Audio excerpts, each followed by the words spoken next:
What is up, you guys? I'm Charmx. Today I'm gonna be reacting to "Anxiety is the Greatest."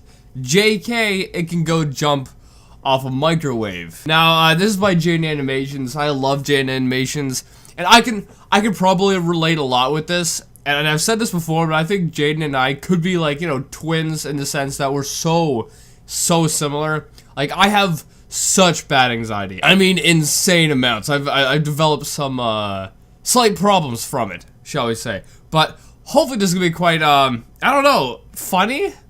Doesn't sound like it's gonna be. It sounds like it's gonna be just way too relatable. I don't know. Anyway, with that being said, the original link's in the description. Make sure you guys go subscribe to Jaiden Animations. Without any further ado, let's begin. Here! Anything you say into this will reach hundreds of thousands of people. Do anything you want with it. Have fun. Pee is stored in the— After being inspired by other YouTube people for being more honest with their lives and struggles, I decided to slap my own mental health problems on the table for everyone to see. Look at it all. Gross. Help me. I'm not secretive about stuff like this, but I also don't— It's kind of disturbing, that image. Why you gotta be so graphic with the brain? It's kind of cool though. I mean, if you'd colored it, I think that brain would have looked friggin' sick. But, I mean, it also looks nasty at the same time. Even without color, it looks pretty nasty. Really talk as openly as I want to about it, because I never feel like anyone wants to pay attention to me and my dumb problems. You know who else has problems? Those turtles who eat plastic bags. Those guys got a lot of problems to deal with. Like breathing. I'm just a shy, quiet, anxious introvert. If you can't identify as that type of person, you're probably sick of people saying it all the time. And I can't blame you. It's pretty common to see people talking about anxiety and being awkward and, you know, crippling depression. As much as I like those types of jokes because they're relatable and can be used as a dark coping mechanism to hide the self-destroying thoughts that tear you up from the inside, I also don't want people to forget what the base of anxiety really is. One thing to clear up, I've had experiences where anxiety is confused with narcissism, which, no. I'm sorry, you couldn't be more wrong. How does someone confuse anxiety with narcissism? I don't understand how those two possibly could relate to each other. Wrong about anything. Ever. Is this a hamster? Still like that not as meme. wrong as that guy. Narcissism is when you're overly full of yourself and cocky and think everyone loves you. Anxiety is related to an unbalance in your mind about your ability to cope with things, which creates an intense amount of stress and worry. Yay! There's a lot— Freaking bugs flying around here. Yeah, anyway, how does narcissism and anxiety, they're not, like, how are they even related in the slightest? I don't get it. of different forms anxiety can come in, and for me, I'm struggling with social anxiety, which means I hate myself and think everyone hates me too. Woo! I find that hard to believe, although, I mean, your mind does what your mind does. But, you know, I find it hard for anyone to actually not like you, because, I mean, you have 4 million subscribers, so 4 million people took the time to say, you know what, I think I like this person enough to subscribe. 4 million people. So that's a lot of people. So, I mean, if some people don't like you, it's definitely not everyone, because, you know, you got 4 million people who like you. Ha!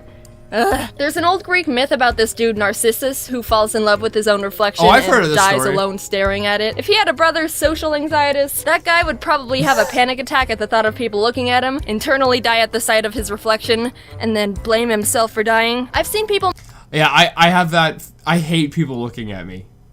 And I know that's very ironic, because I'm making a YouTube video right now. But, like, in school it was so bad, my anxiety. Like, I wouldn't get up to go to the washroom unless there were multiple people standing up in class at the same time. That way everyone wouldn't stare at me, there were, like, more people to stare at, so— I don't know, I would just wait for multiple people to be standing up, or I wouldn't go to the washroom. People misunderstand anxiety like, oh, you think everyone's looking at you all the time? Get over yourself, would ya? When it's actually, oh no, I don't think everyone is looking at me because I'm great. I think they're severely judging me because they secretly think I'm more worthless than a dead clam.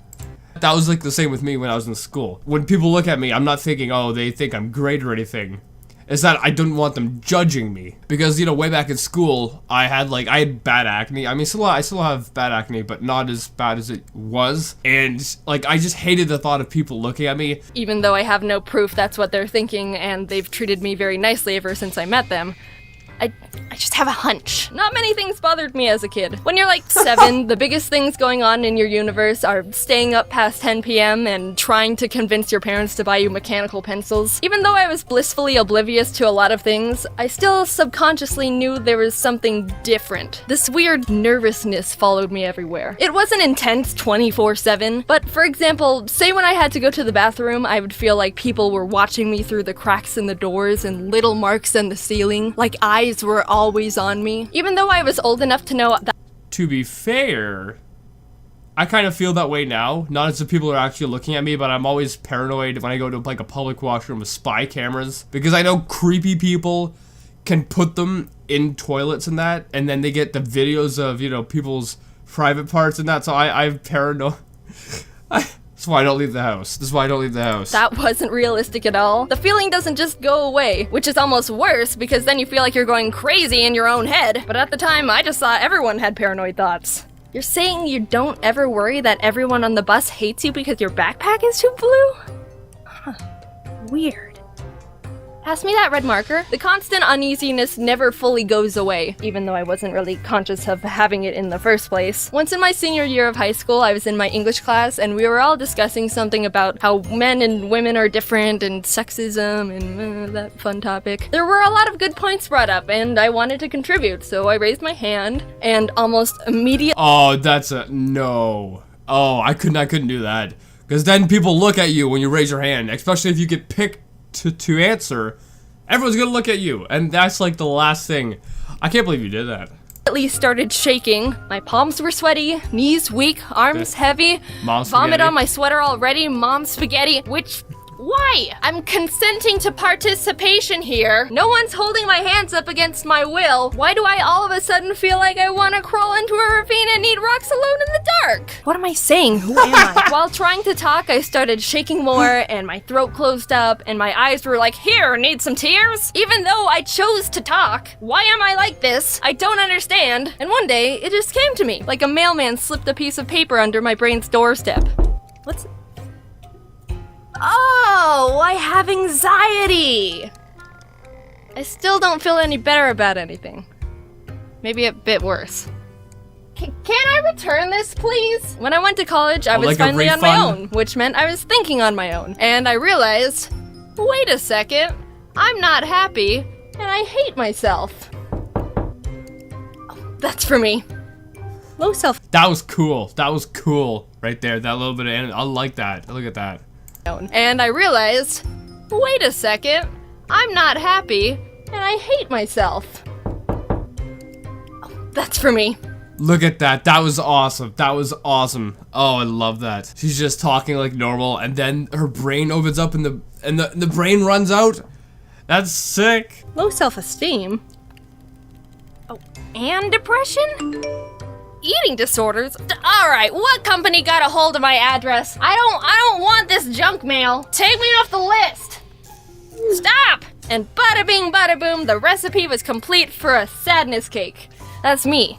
I've known about all of this for a while, and actually, people struggling with mental illness are generally aware of it. A lot of the time they know something's wrong, but succumbing to the fact that you're not okay is really scary, and you feel even more hopeless. Like in cartoons when a wife is like, honey, I think we're lost. Let's get directions.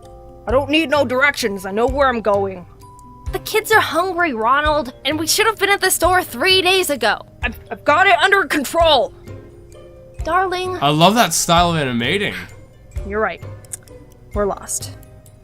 I'm hopeless. Realizing you're struggling is hard, and when you come face to face with the realization that you're not okay, you feel even more lost than ever. Like, how the frick am I supposed to get off this island? Also, how did I get here? I was under the impression that opening my problems to people would bring them down with me, or bother them. Just get really messy. So I went full John Mulaney with everything. I'll keep all my emotions right here, and then one day I'll die. I was just a ticking time bomb, which surprisingly didn't make anything better. Eventually, it got so intense and stressful. Huh. Something tells me this isn't a healthy way to confront my problems. Even though I was terrified, I started being more open to close friends and family about things I'm struggling with. I began seeing a therapist, which was a bit weird at first. Hello, stranger with a degree. I'm here to— I've always been afraid of seeing one. And the main reason is I'm afraid if you go and tell a strange person all your problems or your thoughts or your emotions, I'm afraid they're gonna, you know, write me off as a loony and lock me up in a friggin' padded cell or whatever. Tell you why I'm broken. But it gets easier as you work together, and finding the right therapist goes a long way too. These steps aren't automatic problem solvers. I wish. But it really helps when you have support from people who want to be there for you. When problems become too heavy for you to carry on your own, the people who care about you most will come forward and be there to support you emotionally. They're not gonna watch it just get squished. So don't be afraid to talk to them. If you saw someone struggling and you really cared about them, you wouldn't hesitate to come to their aid as well. I hope so. So take it from me. Don't torture yourself.